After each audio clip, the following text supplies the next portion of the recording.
Fine, big baby, I'll share.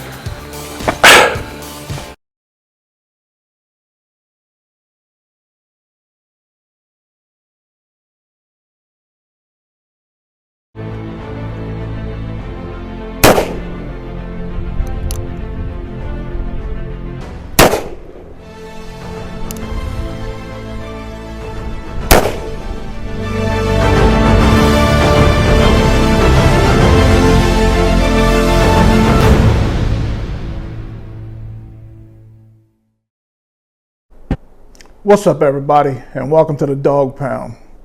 A little bit different here today with this video.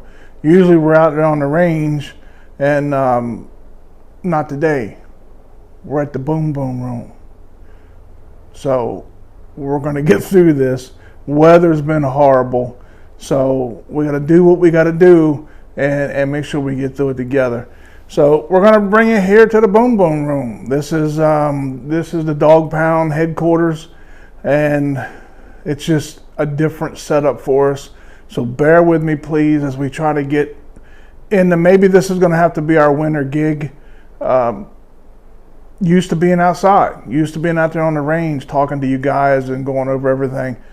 This may be our winter get up. Maybe we can still get out there to the range, do our shooting like always, because that's not going to stop. And then we'll do our talking when we have to talk, which is a lot of the videos. We'll have to do that from the boom room, so we're not out there freezing. So if you just bear with me, we'll get the setup better as we move along. But right now I got Old Glory back here behind me, and I hope you don't mind that too much, because if you do, too bad. It ain't going nowhere. Old Glory stays. Today I'm going to be doing a review on a classic firearm, one that has a lot of history, and some of that history has been surrounded in controversy, not because of the firearm itself, but because of the founder of the company. The firearm is known as the Virginian Dragoon, and the manufacturer is a company known as Interarms. And they were out of Alexandria, Virginia. This is a single action revolver chambered in .44 Magnum. It is a 6-shot wheel gun that is very similar to the Ruger Super Blackhawk in a lot of ways. It features a super strong 4140 steel construction with an attractive case, hardened appearance, giving it a high polished look. And bam! There it is. It is a bad looking dude.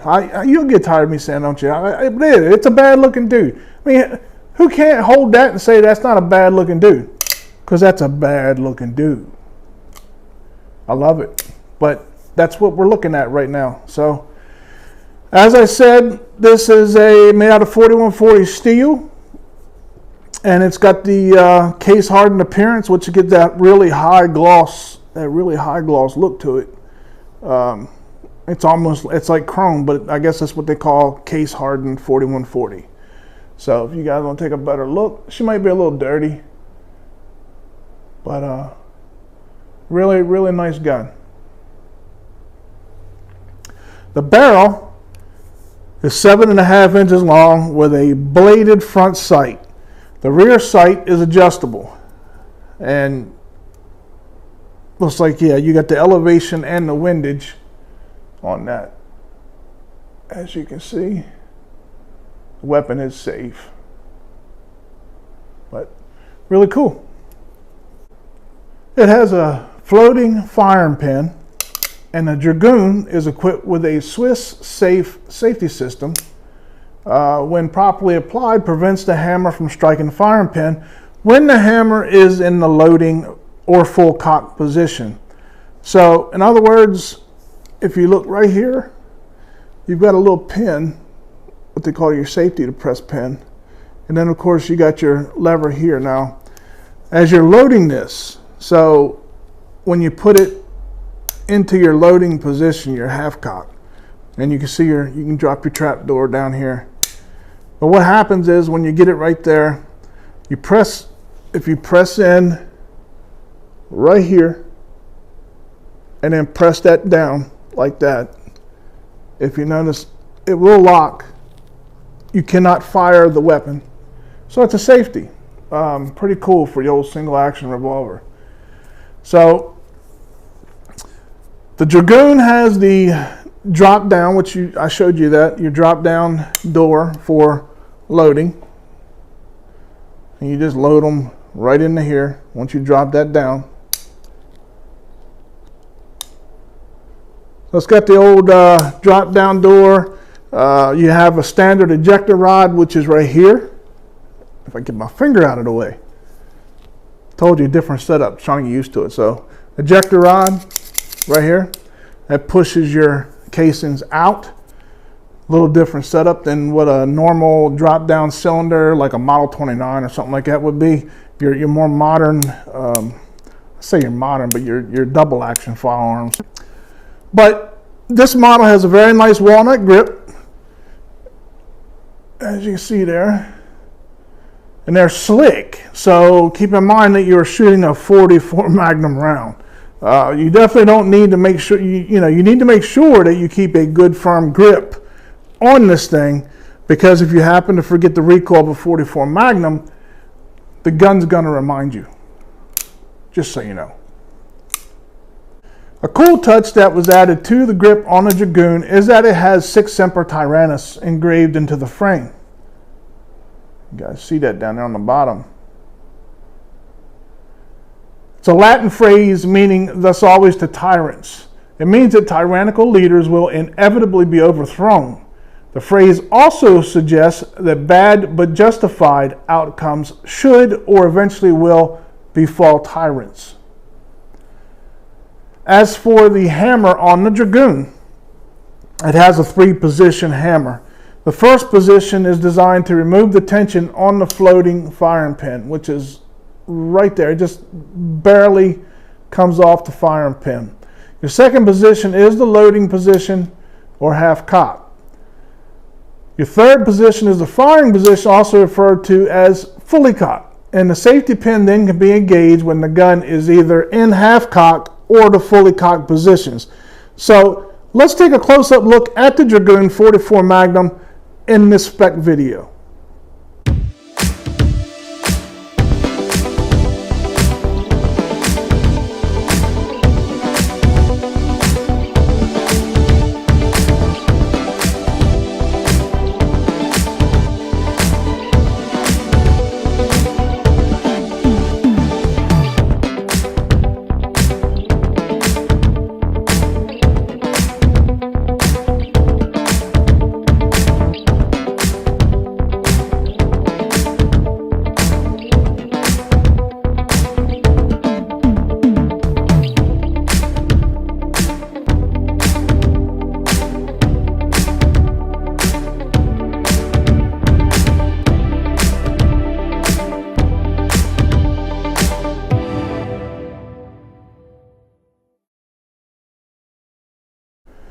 Now that we've seen and discussed the features of this classic revolver, I'm going to talk a little bit about the man who started the company known as SCHRADER'S.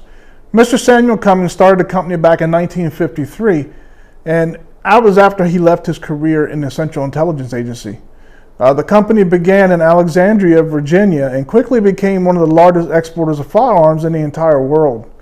This is how he earned the nickname the Merchant of Menace from Sports Illustrated, and that was in 1970. He sold firearms all over the world, including to communist dictators like Fidel Castro. When Sam Cummings died in 1998, he was the largest private arms dealer in the world, with annual sales of around $80 to $100 million. His family had no interest in continuing his work, so the entire company was closed or sold off by 1999. That was just a bit of history that I thought was pretty cool, and I wanted to share with you guys about the Dragoon, how the company was there, and so on and so forth. And there's a whole plethora of information on the web if you just Google Mr. Samuel Cummings or SCHRADE'S firearms. Really cool history behind it, and if you're like me, a history buff, I think you'll dig it. Let's go see what this old Dragoon would do out on the range, and I'll be back here with our final thoughts as soon as we're done with that. We are locked and loaded for this, the Virginian Dragoon. And you guys have to bear with me a little bit because it is windy. It is very cold out. Wind chill is below 30. So hopefully we can get through this day, get some things accomplished, and let's see how this old wheel gun's gonna do.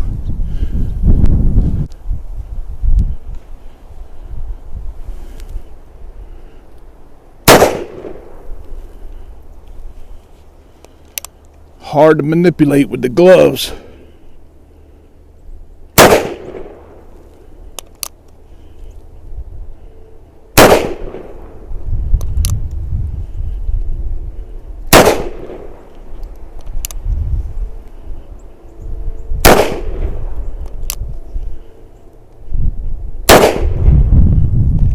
Should be empty. Yeah. Not too bad for having big old bulky gloves on. And we're at 7 yards right now. And the recoil's not really too bad at all. I can see where we're getting a lot of blowback, but you're going to get that on a 44 Magnum on a wheel gun with a real nice shiny old finish here. So check it out. See the old blowback? Very nice though, very nice. Welcome back to the Boom Boom Room for the final thoughts on the Virginian Dragoon 44 Magnum. I've always loved shooting those old wheel guns, and the history behind this one really makes it that much more interesting to me. The gun, belongs to my son-in-law. It's my son-in-law's revolver. He asked me to do the review on the gun just to see what it would do, and unfortunately, as you guys saw in the video, it didn't quite go as planned. But that's okay, because you know what? That's what ranges are for. Target practice. Not target perfection, target practice. You're able to go out there, you're able to find out what what issues you may have with your firearm. That's what it's for. As you can see in the video, I fired 6 rounds. It fired great on target, shot a little low, if I can remember right. But so I just holded it at 12 o'clock, and it was accuracy is there. And we were at 7 yards. So this long barrel 44 Magnum can shoot from 100 yards and hit that target, no problem. So we were just trying to get the feel for it. 6 shots went off without a hitch, no problem at all. Even as cold as it was, and then big old gloves on my hands. The problem we ran into was the ejector rod wouldn't push the casings out of the cylinder. I tried. I didn't have, of all days, I would carry some kind of a stick. I couldn't even find a stick that I could use to push them out. So what I ended up having to do was drop the cylinder, and then, I got something that looked like a pen or something I had in the bag and pushed them out, which, it's fine, not a big deal. I'm gonna do some work on the gun and figure out why exactly the ejector rod was not pushing the casings out. So, not having that much experience with this gun, if you guys have had experience with this gun or had a similar situation with a single action revolver where your ejector rod wouldn't push the casings out, if you know more about it than I do, please. I'm not too proud to not want advice. I'm not perfect. I'm human. So leave me some comments and let me know, hey, if there's an easy fix to it, maybe it's the ammunition. Is there a certain type of ammunition that I'm supposed to use in them old revolvers? All the research that I did, I could not find anything that said anything other than I could shoot 44 Magnums and 44 specials.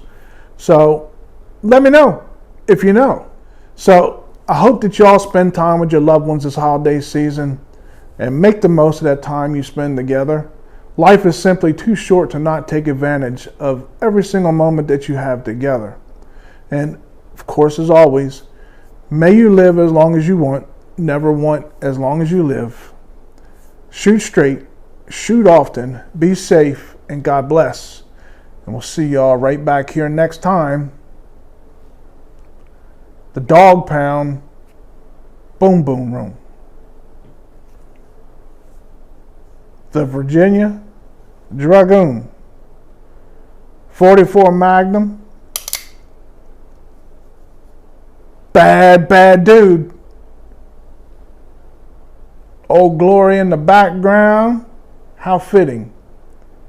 We gone.